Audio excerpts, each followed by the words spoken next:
రిజర్వేషన్లపై పరిమితి ఎత్తేస్తాం, అధికారంలోకి రాగానే 50% గరిష్ట పరిమితిని తొలగిస్తాం, దేశవ్యాప్తంగా కులగణన చేపడతాం, న్యాయ జోడో యాత్రలో కాంగ్రెస్ నేత రాహుల్ గాంధీ. మొత్తానికైతే జార్ఖండ్లో బొగ్గు తరలిస్తున్న సైక్లిస్టుతో మాట్లాడిన అనంతరం అతడి సైకిల్ను నడిపి చూస్తున్న కాంగ్రెస్ అగ్రనేత రాహుల్ గాంధీ. ఇది పరిస్థితి జార్ఖండ్లో ఇప్పటికీ.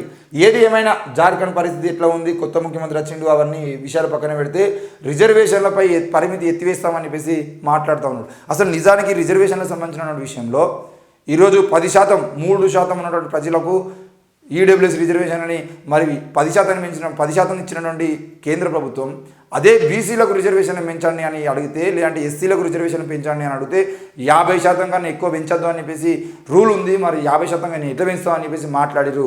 మరి ఈరోజు 10% వాళ్ళకి ఇచ్చినప్పుడు 60% అవుతున్నప్పుడు ఎందుకు మాట్లాడలేదు అని అంటే, కేవలం అందులో ఉన్నటువంటి పార్లమెంట్లో కానీ బయట కానీ నాయకులు కానీ పార్టీల అధ్యక్షులు కానీ వీళ్ళందరూ ఆ రిజర్వేషన్ల ద్వారా లబ్ధి పొందేటోళ్ళు కాబట్టి ఎవ్వరు కూడా నోరు మెదపకుండా అందరికందరూ సంతకాలు పెట్టచ్చి ఈరోజు సంతోషంగా గడుపుతూ ఉన్నారు.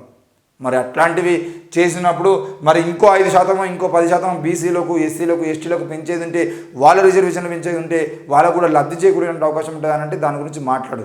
మరి రాహుల్ గాంధీ మాట్లాడుతూ ఏమంటున్నా అంటే, ఎట్టి పరిస్థితుల్లో కూడా రానున్న లోక్సభ ఎన్నికల్లో కాంగ్రెస్ పార్టీ కనుక గెలిస్తే తప్పకుండా మేము రిజర్వేషన్ పెంచుతాము, కులగణన చేపడతాము, దాంతో పాటు రిజర్వేషన్లపై ఉన్నటువంటి పరిమితి ఏదైతుందో 50% అనే పరిమితి ఏదైతుందో దాన్ని ఎత్తివేస్తామని చెప్పేసి మాట్లాడుతున్నాడు. ఎత్తివేసేది ఉంటే జరిగేటువంటి లాభమా లేదంటే నష్టమా అనేది కూడా ప్రజలు అర్థం చేసుకోవాలి. ఎందుకనంటే ఈరోజు ఎస్టీలకు, ఎస్సీలకు, బీసీలకు, మైనార్టీలకు రిజర్వేషన్లను ఏ విధంగా అయితే పెంచుతారో అదేవిధంగా మళ్ళీ రేపు 10% ఉన్నటువంటి ఈడబ్ల్యూఎస్ రిజర్వేషన్లు అయితేనే వాటిని కూడా 15% పెంచడానికి ప్రయత్నం చేస్తారు. కాబట్టి ఎట్టి పరిస్థితుల్లో ఎవరు ఎంతనో వాళ్ళకంతా, మేమెంతో మాకంతా అని చెప్పేసి ఈరోజు కాన్సీరామ్ లాంటి నాయకులు కూడా ఏ విధంగా అయితే మాట్లాడిరో, సీట్ హమారా రాజ్ తుమారా అనేది నహించలంగా ఏ విధంగా అయితే అన్నాడో, రేపటి రోజున దేశవ్యాప్తంగా ఆ ఉద్యమం మళ్ళీ రానున్నది.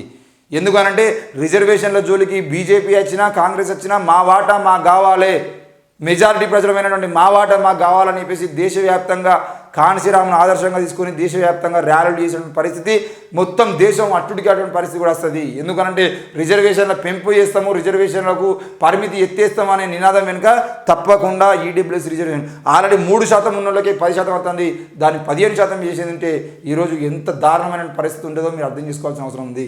ఉచిత గృహ విద్యుత్ రెడీ, 700 కోట్ల వరకు అదనపు భారమని అంచనా, 1 కోటి మంది లబ్ధిదారులు సౌర విద్యుత్తో భర్తీ చేసే యోచన, ప్రజల అవసరాలు తీర్చేలా ఉత్పత్తి పెంపు, విద్యుత్ రంగంపై సర్కారు భారీ కసరత్తు. రాష్ట్ర ప్రభుత్వం ప్రతిష్టాత్మకంగా తీసుకున్న 200 యూనిట్ల ఉచిత కరెంటుకు సంబంధించిన విషయంలో సరఫరా చేసే పథకాన్ని యుద్ధ ప్రాతిపదికన అమలు చేయడానికి అవసరమైన ఏర్పాట్లు చేస్తుంది. నిరుపేదలు, పేదలు, మధ్యతరగతి వర్గాలకు గృహ వినియోగంలో 200 యూనిట్ల వరకు ఉచితంగా సరఫరా చేయాలనే ఎన్నికల హామీలను అమలు చేసేందుకు రాష్ట్ర ప్రభుత్వం ముహూర్తం ఖరారు చేసింది.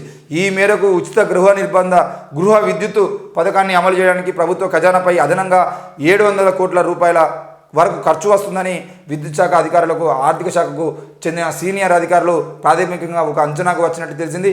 ఈ లెక్కన ఏడాదికి రూపాయలు 8,400 కోట్ల నిధులు అవసరమవుతాయని విద్యుత్ శాఖ అధికారులు ఆర్థిక శాఖకు ఒక నివేదిక పంపించినట్టు తెలుస్తుంది.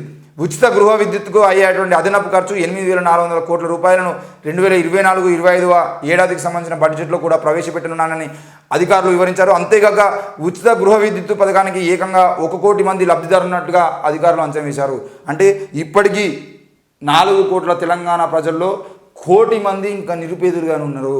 ఈరోజు ఉచిత విద్యుత్ ఇచ్చేందుకే లబ్ధి పొందేటువంటి పరిస్థితిలో ఉన్నటువంటి 1 కోటి మంది, 1 కోటి కుటుంబాలు, 1 కోటి మంది అంటే ఈరోజు రాకేష్ అనే వ్యక్తికి ఒక కరెంటు మీటరు, ఇంకో వాళ్ళ కుటుంబంలో వాళ్ళ అమ్మకి ఒక కరెంటు మీటర్, నాన్నకు కరెంటు మీటర్ లేదు, నా పేరు మీద ఒక కరెంటు మీటర్ ఉన్నదంటే నా కుటుంబం మొత్తం అదే కరెంటు మీటర్ ఉన్నది.